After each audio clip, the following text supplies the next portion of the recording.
Yes! Unang grocery at palengke haul coming up! Wow!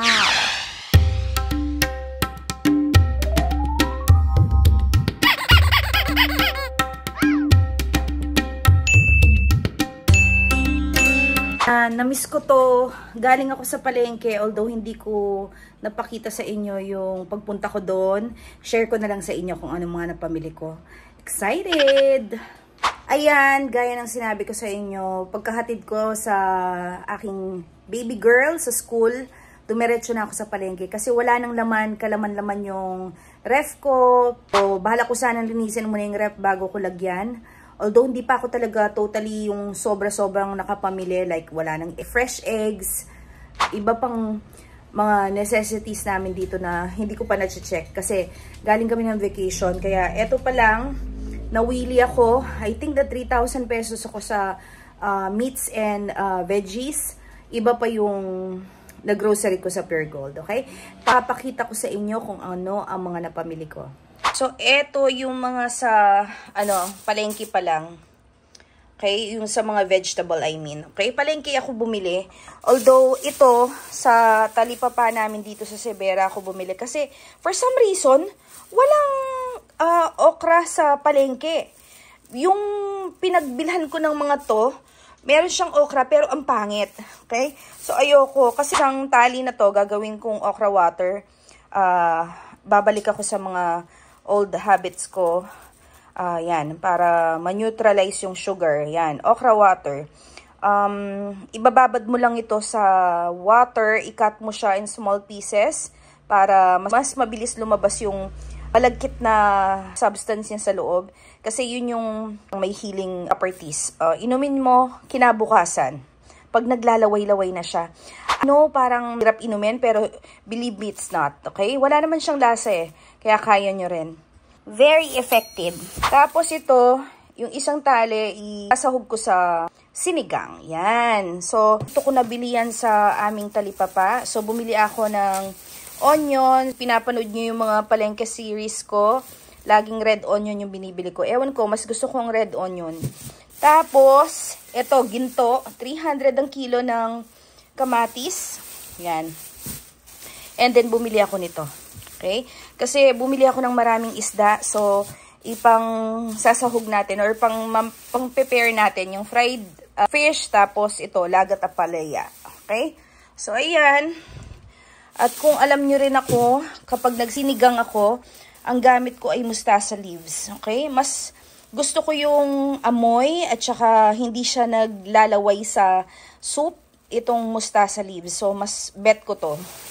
Yan, tagte 20 ang tali. Medyo mahal. Tapos ito 20 pesos lang to. Di ko alam kung nakamura ako o mahal. Pero yan. Kasama nito. Tapos ito dun sa isang nagtitinda. Bumili ako ng ito rin, mahal din. Okay, 40 pesos ata to or 60 pesos. Hindi ko na matandaan. Tapos bumili ako ng ano tawag nito? Gabi at saka siling haba. Yan. Kasi meron din akong yellowfin tuna na gusto kong ipaksiw. Yan. Yan ang mga bet ko. Tapos, bumili din ako ng giniling. Kaya, meron akong ganito. Pang wrap. Ano ba tawag nito? Magsasanghay ako para kay Clara. Tapos, meron din akong eto. Pechay, tagte-10 lang ang tali nito. So, bumili ako ng 3. Yan, 3 tali ng pechay, 30 pesos. Tagte-10 pesos lang yan. Tapos, carrots, potato, at saka red and green bell pepper. Yan. Ang daming plastic. Ayan, huwag niyong itapon ng mga plastic. Gamitin niyo pag nagtatapon kayo ng kanin baboy. Yan, ginagamit ko yan. So, hindi ko na kailangan bumili ng extra plastic. Ayan, tsaka yan. Hindi ko na matandaan kung magkano nabayad ko nito. Pero, medyo malaki din kasi wala nang mura talaga. Ngayon, mga besh, wala nang mura. Kahit gulay, konti lang 300. Actually, itong binili ko sa talipapa namin, 305 yan. So, 300 ang pinabayad sa akin. Imagine, yan lang. Sibuyas, kamatis, at saka to, 300 na. So, yan yung mga napamili natin na gulay. So, punta naman tayo dun sa mga fresh meats and fish. So, eto, nilinis ko na sila. Although, na-disappoint ako kasi petso to. Petso ba is breast? Hindi naman breast ang pitso, di ba? Ayan, pitso. 4 pa naman. Ipambabaon ko sana sa mga bata eh. Ewan ko anong nangyari. Pero yan na, 4 na breast. Tapos, atay. So, alam nyo na, baka magmenudo tayo. 1 kilo na kasim. Tapos, half kilo ng giniling. Hindi ko alam kung may 1 kilo to. Pero mga 10 pieces ito or 7 to 10 pieces itong aking pork chop. And itong aking ribs na ipang sisinigang ko. Tapos, yung fish, meron tayong milk fish dito o bangus. Tapos, meron tayong hindi ko alam kung anong tawag nito, pero yung malapad siya, tapos malaki yung mata. Comment nyo na lang kung anong klaseng isda to. Pero masarap to. And then, ito nga, itong aking yellowfin tuna. Yellowfin tuna. Medyo may kamahalan to, pero masarap yan, mga besh. 400 ata. So, ayan. Yan yung ating fresh meats. Tapos, ito nga. So, hindi ko alam kung anong gagawin ko dito. 4 pa naman. Kasi, kaya bumili ako ng 4 na pitso, pangbabaon ng mga bata. So, i-fried ko. So, anong gagawin ko dito? Breast to eh. Ano ba yan? So, ayun nga. Yan yung ating mga napamili na mga fresh meats and fish sa palengke.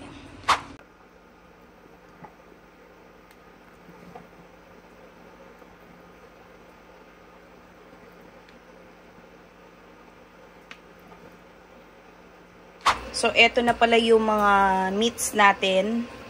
Huwag nyo nang pansinin yung mga marurumi dyan. Napakaliit lang kasi ng kitchen ko, mga yads. Pero eto na nga. Eto yung para sa Shanghai. So, itatabi natin yan. Tapos, ito yung pork chop, I think. Yan. Pork chop. Tapos, dahil kulang na yung aking lagayan, pinaghalo ko na yung fish dito. Yung, anong tawag nito? Yung malaki yung mata at saka itong bangus. Yan. Tapos, ito, kumuha ko ng konti na kasim para ipang sasahog ko dun sa gulay. Kung ano man gulay yung mapag-decidean ko or munggo, yan. At least meron akong pangsahog. Tapos, ito, mga, yung kasim at saka yung atay. So, pang ano yan, pang menudo. Shanghai. Tapos, ayun na yung ribs. Niluluto ko na. Siniganggang. Wow! Ito, nagpapaksiw na naman tayo. Hindi pa luto yan, guys. Pero yan yung pinapakita ko sa inyo kung paano ako nagpapaksiw. So, sa ilalim may pechay, may luya, may bawang, tapos yan, yung ibang spices. So, minced garlic din yan. At saka magic. Yan. Tapos, yung sili. Tapos, ito, lalagyan ko na siya ng suka. Tapos, later, lalagyan natin ng gata. Yan. So, ito, continue na natin ang ating vlog. Dito sa ating grocery naman. So, yan. Pagpasensyahan nyo na yung itsura ko kasi nagluto nga ako. Ganyan talaga yung ganap ko kapag umaalis ako tapos hanggang pag-uwi ko, dire-diretso na ng wain sa bahay, lahat na luto, linis, and all. Nakakalimutan kong magbihis. So, ayan. Basang-basa ang aking t-shirt. So, anyways, continue lang natin yung aking haul sa mga napamili ko today. Hindi kasama to. Masama kasi yung pakiramdam ko kaya nagbahay Jessica ko. Ingat! To, binili ko to sa Pure Gold. Kasi hindi nakakaalam, yung palengke kasi ng Angeles, San Nicolas Market, yung mismong taas ng, yung building doon, Pure Gold. So, yan. Very convenient. Lalo na pag may sasakyan ka, himili ka ng fresh meats and vegetable, tapos makakapag-grocery ka. So, ito palang grocery ko, kasama to, is 3,700. So, tignan natin kung anong laman ng 3,700 na grocery nowadays. Kasi wala na pong mura ngayon. Lahat ay mahal na. So, let's see. Ito ay haul ko lang ng mabilis. Andito sa gilid ko yung ng grocery ko. So, unang-una, bumili ako nito. Mabilis na lang. Hindi na siguro ako mag-voice over. Papakita ko na lang parang montage, okay? So, yan.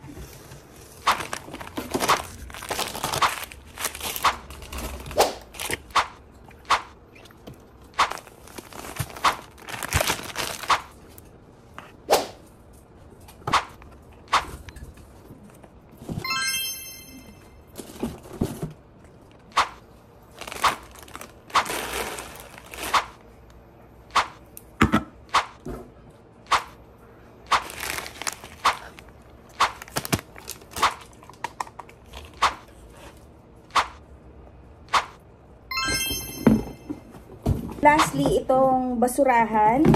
Alam nyo, itong basurahan na to, kailangan ko lang ng maliit. So, kukunin ko sana yung maliit na basurahan. Ang price niya, 220. Eh, itong malaki na to, 155 lang. So, syempre, no-brainer. Itong kinuha ko natin. Ito pala yung resibo. Ayan. So, ang naman ng basurahan ay...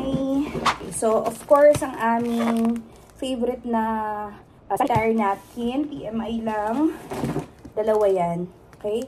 So, try nyo din. Hindi na ako nagpalit kasi ganda to. So, gustong-gusto ko siya. And then, ito, nakita ko kasi 5. Yan. And soft yung kailangan ng mga bata kasi naka-braces sila. Tapos ito recommendation din ng kapatid ko, yung guard.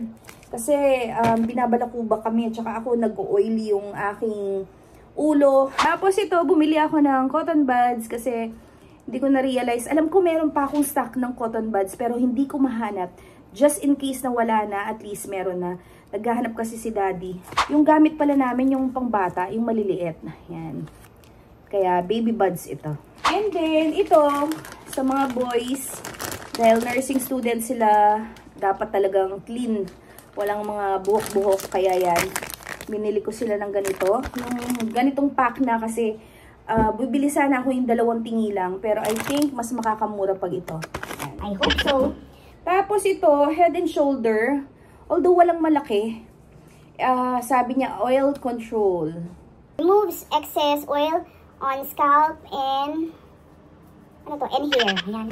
Malabo na yung paningin ko. Malabo na yung mata ko. Kaya yan. Head and Shoulder.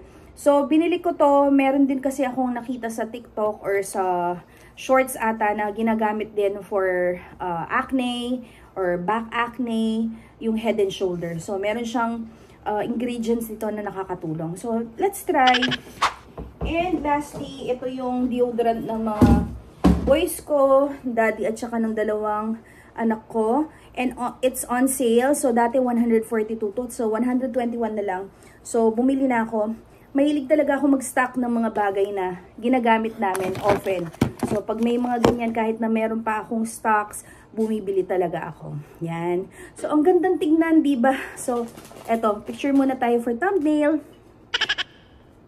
So, ayan yung mga pinamili ko, mga yads. And gaya ng sabi ko sa inyo, 2 box and 1 garbage can ito. Sa Pure Gold, Angeles City ako bumili.